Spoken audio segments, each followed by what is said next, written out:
Right, this is the evening of my third day with Connie. Just in case I haven't put the rest of this video on, and I just put this bit on for a taster.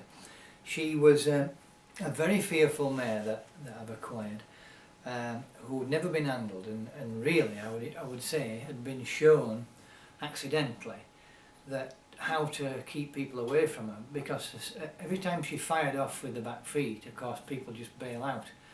And also her last experience with someone trying to handle her, to halter break her, they just put too much pressure on and didn't offer any release at all.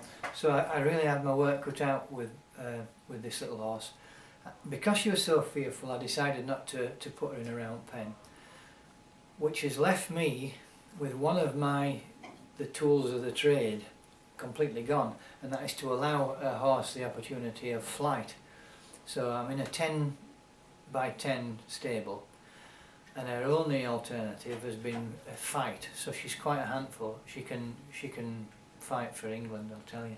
But anyway, progress has been made.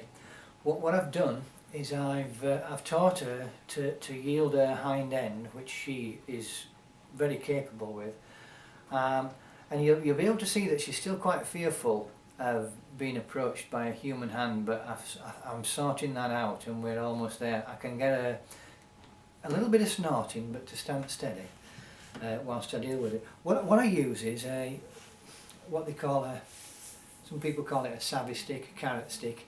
It's a non-flexible stick with a piece of string on it, or a piece of rope, braided rope, and a little spanker on the end.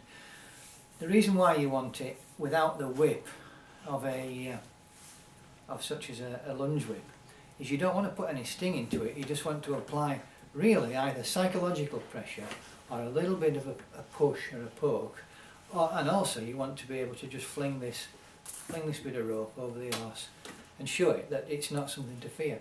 So I've done some of the work with that. To get her where I am with her and to bring her down out of the clouds. I mean, the clouds is really an understatement, whether she was in another world altogether. But watch, I don't know how good the lighting is, but have a look and just see what an improvement of this girl that we've got. And I've got a little safety hole here just to the side of me in this tiny stable. I have another little door. She can turn on a sixpence in a fraction of a second, and that puts me in an awful lot of danger. So I've got a little bolt hole, and if you're ever fancying trying this kind of thing, take my advice. If you don't know horses very, very well, don't, because it's out to wind up dead. This is why I'm wearing the hard hat, because if it goes wrong and I do catch one, at least it's not going to be curtains. There we are. My little bolt hole's sorted out now, and I'm going to just approach her, and for the people that know this mare, Gemma and the other girls, I think you're going to be pleased really, because you won't have seen this before, not with her. Anyway, Pet, what you've got to do, I'm carrying on talking to you guys whilst I'm doing this, is you've got to keep your body language down. See how fearful she is? She's turning her head. Some people might read a horse turning its head towards you as a positive. In this case it's not. This shows her fearfulness. She's looking for a way to get to me with the other end. So what I want to do is just to remind her that I'm here and I'm strong and I'm not going to take silliness, and that is just to point at the bottom end in an attempt to get her to yield it, which it already is partly yield. So I'm going to give her that one and I'm going to touch her with it. Okay? Right, now when it comes to, good girl, when it comes to the human hand on this horse, she's 7 years old and she'd never had a human hand on her until probably the day before yesterday. Not that I know of anyway. So, as you know, horses have got a reflex to get rid of flies. And if you're lucky, you might be able to see this. As I go up here with the hand, just watch for the body language on her. If she starts throwing that head towards me, I know that I need to shift or I'm going to be toast. And she's settled. She's used to me now. So I just keep this moving, keep it towards the hind end, so that she knows there is a suggestion of pressure on the hind end, and hopefully doesn't spin it round towards me, because she'll flatten me if she does.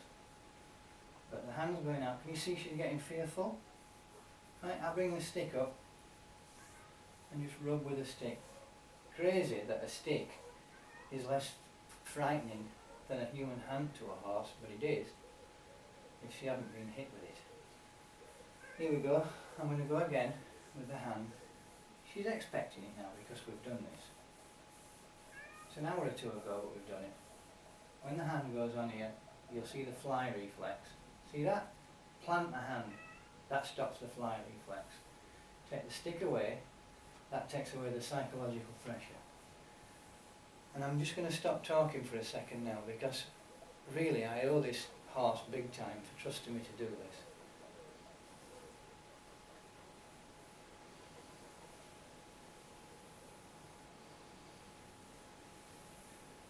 I don't know whether you can see her ears, but I'm guessing, I'm not looking at her, but I guess she'll be radaring a little bit, paying attention to everything I do.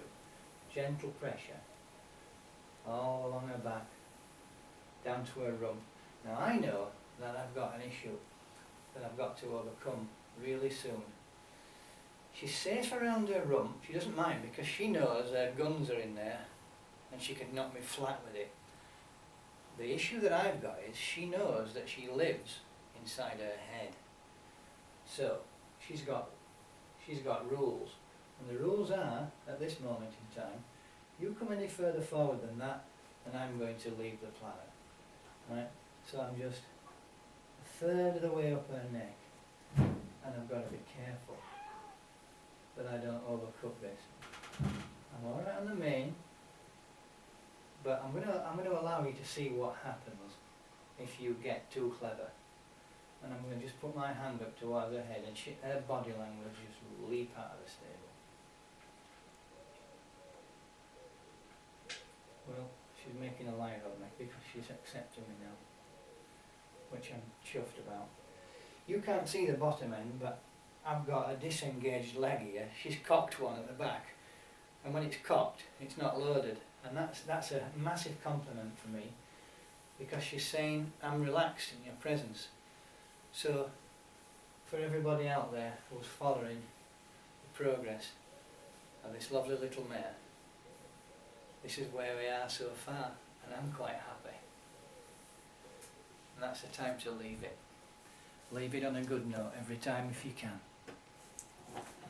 Thanks for watching that.